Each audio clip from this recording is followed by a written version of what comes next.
I'd like to welcome Tanya, Allport and Tom Johnson to introduce us to Te Ruru. Tanya and Tom are both Senior Researcher and Design Head at Whakauae, which is Aotearoa's only iwi-owned health research centre. So over to you. Welcome. Yay! Tēnā tātou, ngā mea i o te ai ki a tātou.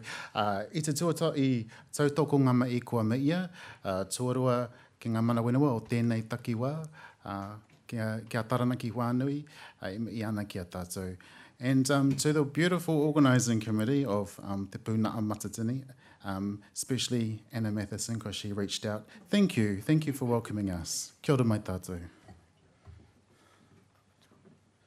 And ko Tom Johnson toko ingoa. He uri mokopuna o Te Awa Tupua, that's the Whanganui River, Te Awa o Rangitike, Taurua Eni Ranges, and he kakanoa hou o Tamatea Pō Kai Wenua. Kia ora mai tātou. Kia ora, ko Tanya Allport's toko ingoa. Te Awa hou, so this is kind of my home rohe.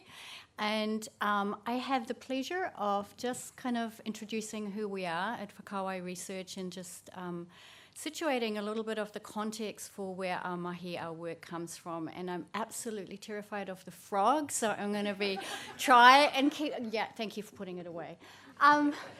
So what you can see behind us, and you'll see quite a few moving image sort of portions as part of our kōrero today, is because we love showing pictures, telling stories, visualizing what we do.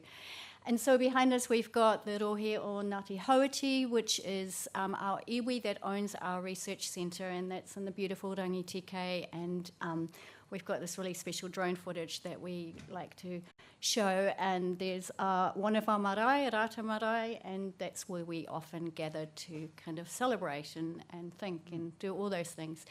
So just a little bit of a background about us. 21 years ago, our founder, Dr. Heather Gifford, who was is still a public health researcher. She was in the tobacco space. She took her postdoctorate to her iwi, to Ngāti Hauiti, and said, let's do some research, let's do something that's important in this rohe. 21 years ago, one person, and now there's many of us. We are a big team of researchers, but also designers, creatives, communicators, and we have some amazing tauira, some amazing students, Māori students that come through our doors every year, and we're really proud of them. And here you see some of our team. They're in the waka, they're all rowing into the same direction, which is something that we're going to talk about a little bit more when we talk about our systems change framework. And we've got the awa, our beautiful Whanganui River, where Tom is from, and where our office is situated. So we just wanted to throw those pictures out there. And so what we do is Māori health research. And Māori health research for us means kaupapa Māori health research. It means that we're grounded, accountable to the community of Ngāti Hauiti, but also the rohe beyond us. So I'm just going to slide into this next one here. And this is another example of how we visualize what we do. This is because we wanted to preface complexity. So complexity, obviously, we've heard a lot about it today. We've heard different takes on it. But for us, complexity is a little bit, I guess, for us, complexity is not necessarily the same as what we've heard today. For us, complexity is layered, it is known, it is holistic, so it's not necessarily something that sits outside of ourselves. So we wanted to kind of start by just situating that to begin with. And these beautiful images here, one of our students who is a second-year design student was tasked to do some pictures around complexity and around systems change. And she came up with these different sort of images and turned it into a comic book. So we have something that we now kind of use for rangatahi, for young people, and for anyone really, to explain what we mean when we're looking at complexity and at systems change. You see the beautiful image there of the roots. You see here the sort of gnarly knot, and then in the middle you see what we've already seen today, which is the 6 conditions of systems change, and how she visualized that as well. And when we talk about systems for us, we kind of Tom will explain a little bit more how we went on that journey, but for us the important thing was to realise that we've always had systems. We know systems. There are Māori systems that work really, really well for us. You can see them there on the right-hand side of this comic. And then we know the systems that we're sitting within that don't work for us. So that was kind of our starting point. And the idea around doing research, health research, is that we talk about, yes, it's complicated and it's complex, but it's not something that can be kind of cut up into little silos, and it often is in health research and how we practice health and so forth. So for us, really, the idea of complexity is that it's holistic. We know that Māori health is not complex. It's actually known. We know what we need to do. So then I guess the next thing that I want to talk about is to just take you a little bit on that journey of how we came to even think about systems change as Māori health researchers. And that's the word impact, and we've already heard a little bit about that in terms of research impact and, the issues around that yes, we can do the reports, we can, we're published in journals, they sit on shelves, and that's great, but how do we actually know that that's making a difference to our communities? And we exist to make a difference to our communities in Māori health. So there's no linear tracking of that, and we started thinking about how can we articulate what we're wanting to articulate, how can we language it in a way that actually makes sense to us and our community in Aotearoa. And so that was really our driver. It's the driver for impact. That's also where we do a lot of kind of different translation of our research findings so that we can have a different impact on different communities, people that don't read the journals or go to the conferences like this that can still access it. So that's where our systems change thinking started, and Tom will explain it a bit more, but when we went out there, we looked at different models, and we didn't see ourselves there. And we want to be able to say, well, actually, because we did this research, this thing happened, and we can be articulate about that. And we're still researching the same things often that we researched 10 years ago, so we know something's not working, because if research alone was working, then we would have solved all the problems by now. So that's really where we began to feel really uncomfortable, and that's where systems change for us started. Kia ora. Kia ora anō. In our ma'i across Māori and Indigenous spaces, a pattern has emerged, and Tanya's just sort of alluded to that. And it's like when systems change works reaches those deeper layers, policy, mindsets, power, it leads us time and time again to kōrero and conflict around worldview, which one of our previous presenters just alluded to, which was great. This is where the unravelling begins and where lasting change can actually start for us.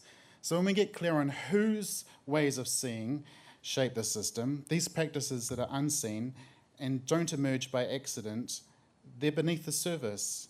They're the ones that direct how hospitals contact us. They're beneath the policies. They're unseen assumptions determining what's counted as evidence and who's seen as worthy of even listening to. And also, again, whose lives remain unseen in that decision making. So what the symposium names as complex systems reflects ways Māori have long worked in practice. And this animation behind me, created by another one of our awesome students, Tomairangi Morgan, offers one way of seeing why this matters. Systems succeed or fail based on the ways they relate and how they hold relationships and the time they allow and the responsibilities that they recognise. So Māori have always been systems thinkers, builders, navigators. We designed, rebuilt and shifted these sophisticated systems capable of holding complexity right from throughout Te Whanganui to Aotearoa. And the fact that we're still here today means that we got it right. We navigated to the universe as a system. And our responsibilities to that knowledge do not stop when a report is signed off. And so the constraint for us is the frameworks that Māori are asked to work in today. So if we go back quickly to worldview, public systems are not culturally neutral structures at all. They're encoded with assumptions. Assumptions privilege forms of knowledge. They can be extracted and measured. And most importantly, we found for us, it sort of talks about how the world can be known, ordered, and governed. So as a result, Māori ways of organising time, responsibility and relationship don't actually fail to fit these systems. They're kind of systematically excluded by them. So our pūrākau, our whakapapa, our obligations to whenua, they don't fit neatly inside these categories. And our institutions are trained to optimise systems rather than to belong to them, to manage complexity rather than to live within it. And Māori worldviews aren't singular, of course. We're iwi and hapu-based people shaped by our histories and origin stories, but across all of that diversity, there's a shared grounding in relationship. It's not metaphor, it's actually a responsibility. For example, when Tamatea Pōkai Whenua laid his pātiki in the Rangitike River, he established relationship and obligation. And my colleague here has swooped in to stop me waffling. Here is another example of, so strategic, of a complex system that we're trying to express, which we inherently felt, what is rongoa Māori? It's not just one little thing, it's these multiple layers of expressions and interpretations by many people. And so if I return back to the systems I'm talking about, when systems ignore these layers, these rhythms, they're working against the communities they're aiming to serve. And these are unseen blind spots produced by the design of the system itself. It's a bit of a mismatch. They miss whakapapa, they miss our living presence. Whenua, whānau, as a collective, they fail to account for colonisation as well as a present system condition, something that's not a historical footnote, but an ongoing reality for many of us. So when systems repeatedly fail Māori, it's not because Māori are hard to reach, nope, or resistant, or that we're too complex. It's because we've found the worldview underpinning the system cannot hold the relationships we hold, cannot hold the history we have, and the responsibility beyond the cycle of whenever the contract ends. So we think the problem isn't complexity, but it's control. The problem is control. Complex systems cannot be controlled into change, yet our institutions are still built on control. Control of legitimacy, over who gets to speak, whose voice actually shapes decisions. And we've found that, and this is where the real work begins, not with another model, but interrupting control at the level of worldview. So we created Te Ruru as a way to express that for our people. And it reminds us that Māori are not observing complexity from the outside. We are already inside it, living it. The first lens, Te Ruru is a systems change framework developed at Whakauae Research, which Tanya has explained, with Ngāti Aotea to guide kaupapa Māori research toward meaningful health impact.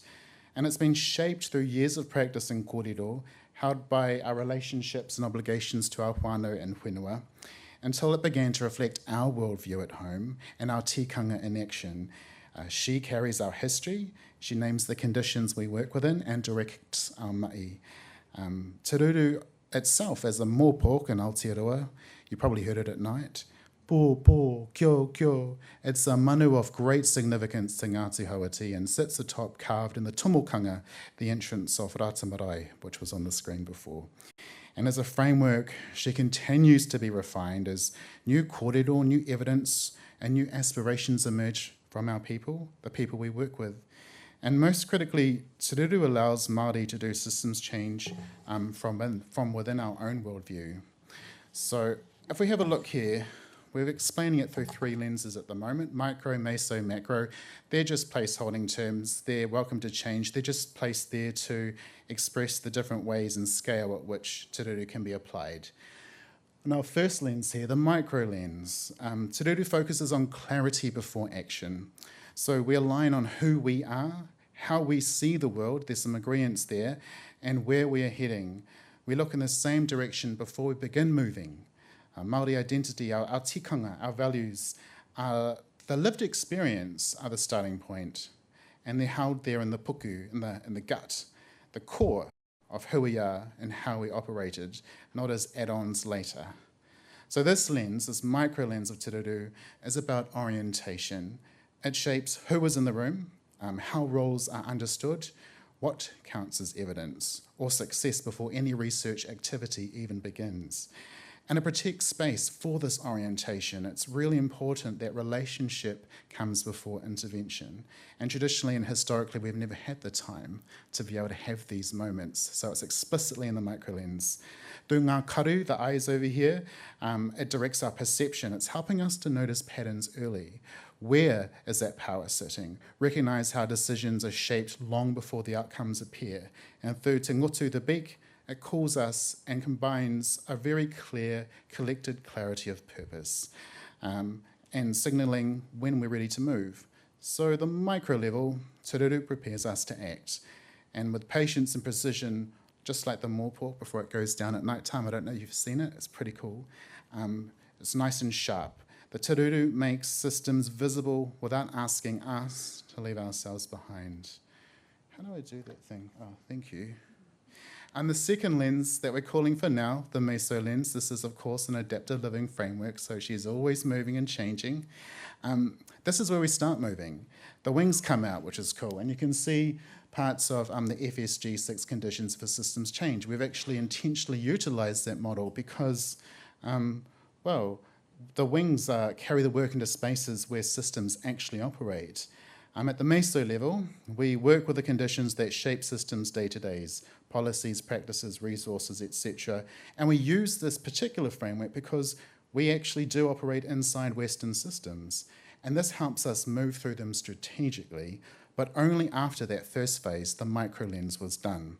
That microlens that grounded us in our tikanga and shared vision. Maikuku, the claws, they're about momentum, finding opportunity, reaching, applying pressure, removing what's doing harm. And like the Ruru, hunting at night, this work shifts the ground so the wider system or the forest floor can recover. She's a good hunter, Te Ruru. She's one of the very few beasts that's actually doing a great job for Doc, clearing the place of stoats, rats, and the other thing, the other ugly little thing. And what we're talking about here, not the stoats and the rats, the shifting and clearing the ground, that's familiar work for Whakauae. My colleagues, they've been there for 20 years. Since our inception, we've challenged dominant narratives through advocacy, agitation, and Māori-led evidence. And Te Ruru, simply this model, gives us a shared language to what we've always done and allows us to carry it more deliberately across our ma'i. And hopefully it might be of use to our Indigenous mates as well who might like to adopt a model or their own framework based on their whakapapa. And finally, the macro level. Te Ruru holds what systems change usually strips away. With clarity at the micro level, and then we're doing the movement at meso, the macro lens widens the view rapidly. Te Ruru's flying right up in the sky by this point. It allows new mātauranga to emerge and be carried collectively with our whānau. So they're setting their aspirations for us up the top there. But the part that we consistently did not see in many models, at the same time, Te Ruru names what sits beneath the surface. The ngangara, it's a kupu for, it's not always a negative connotation, but we use it to express the little niggling things in your puku beneath the ground, beneath the surface, the unseen. Ngangara represents those unseen barriers to lasting change. Colonisation is a lived condition. Structural racism, cultural disconnection, land loss, all that mamai and pain, these can't be worked around and they must be addressed. So in the third lens of Te Ruru, we explicitly hold space to heal. And this healing, restoration and readiness alongside structural change, we need that because the system won't shift sustainably unless we as humans are safe enough, resourced enough and actually ready enough to move. And this is where we find Te Ruru departs most clearly from some of the mainstream Western frameworks of systems change. So across these three lenses, we've got micro, meso, and macro. And it's quite cool because it's given us a chance to show how our knowledge can be grown from within our Māori worlds, led by our Māori knowledge, our mātauranga, and that lived connection to the systems we're a part of. Oh, thank you, you read my brain. So behind us, we've got a final animation made by one of our fantastic tauira hākupa. And you can see what becomes possible once the groundwork has been done. Māori futures are re-emerging, movement, imagination, our possibilities returning. It's pretty exciting. And these futures aren't abstract. They're able to be reached when we've worked through Te Ruru. And much of what is now called complex systems describes ways Māori have always understood and lived in the world. What's been missing is not Māori capability ever, but frameworks that allow us to work inside these modern institutions without leaving our worldview behind. That's what Te Ruru makes possible, where we can engage with complexity while remaining whole in our identity and not needing to translate ourselves, our values, our tikanga into someone else's language, without separating strategy from tikanga, without removing us from our living ancestral environments. So we've found that when our work is grounded in our worldview, something shifts. We become clearer, we look in the same direction, our decisions are aligning with our values, and the work stops fighting the people it's actually meant to serve because, we're really excited. The future is not going to be shaped by managing complexity, but by learning how to live within it. And in Te Ao Māori, we find this is inherent, and it's like the rest of the world is re-remembering it again. So Te Ruru's really helped us express all that. Thank you.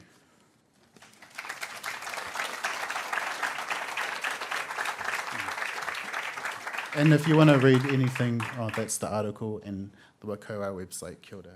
You talk now. And if you want to see the rest of that amazing video, go to our website. It features what Hakupo is trying to do is show how we used to live and then an aspirational vision of how we might live in the future if we have a dream. Yeah.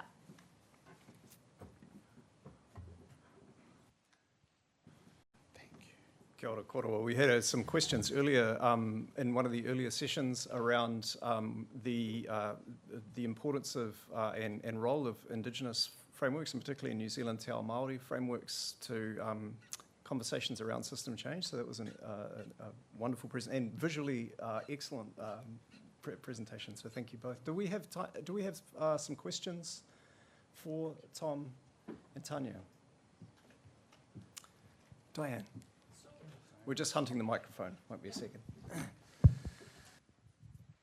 One of the challenges in Canada over the last, I'll say, 25 years, when we first created an Institute of Aboriginal People's Health, was shifting the colonial ways of funding so that Indigenous communities could lead their own work. And it took a long time, I think, because our system said, oh no, you have to be a university if we're going to give you money, for example. So I'm a bit curious about whether you have faced those kinds of challenges and how they've been overcome, because you've obviously done quite a lot of beautiful work.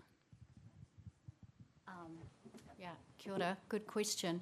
So I guess when I said we started with the postdoctoral funding, that was, that was very small.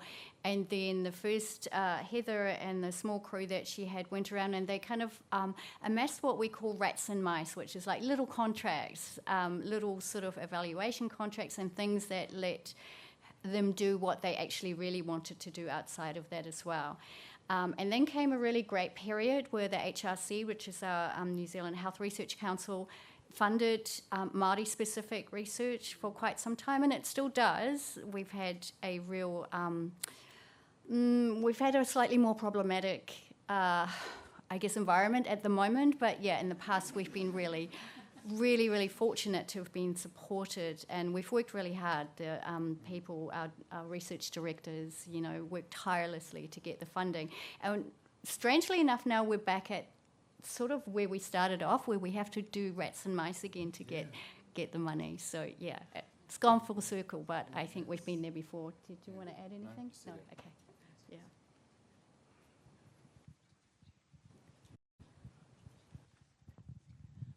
Kia ora, thank you for that wonderful presentation. I'm curious to know, have you presented the view you expressed of complex systems to the complexity community previously, and what was their response? How has it resonated, and also how has it resonated with other tangata whenua?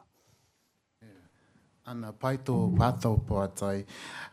Absolutely. We've iterated this many times with different rōpū, and I think the nice thing about Te Ruru is that we're offering it not as like a dissected animal broken into 3 parts, but it's a puzzle piece for other people, other cultures, other mindsets, other iwi variations of kōrero tukuiho to apply themselves and find their own to'u. So we've been working with other rōwhau as well, and it's never a ruru for them, and it's just finding their origin story, the joint unity, the unified sort of hapu story of a tupuna, a to'u, inanga, and building out their story from something that kind of defines their worldview first. So that might not have answered your question. That was a bit... Oh.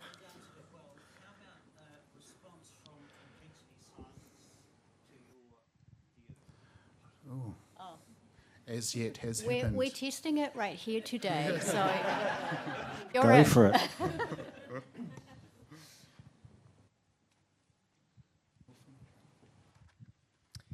Kia ora, Tom. Kia ora, Tanya. Thank you for sharing your kōrero and kaupapa. That was pretty inspirational stuff. I had a question about whether you've encountered any tensions in trying to create an approach or a framework that is authentic to your worldview and values with that of kind of resisting conforming to existing Western frameworks. I was wondering if you could please speak to if there are any tensions and how you told them to bugger off. Yeah, definitely. And just to come back to the point of funding, you know, what is funded is very different to what we're talking about here. So, and now more than ever having to relanguage what we actually have found new language to already say. So yeah, plenty of tensions. And also from within even our own research community, because we're so... well, some of us, not the tauira, not the young people coming up, but some of us older ones is so, you know, we grew up in the academy, we know how to do the research, it's kind of quite linear, and so yes is the short answer. Do you want to add anything? So much, but maybe an offline No, conversation. yeah, maybe talk to us later if you want to know specific examples and names, we've got them all. Yes. But fortunately, we're able to live in that complexity. We can hold it. We're used to it. It's not a bad thing. It's actually a beautiful thing. Releasing control and being a part of a system that leads us. Kia ora.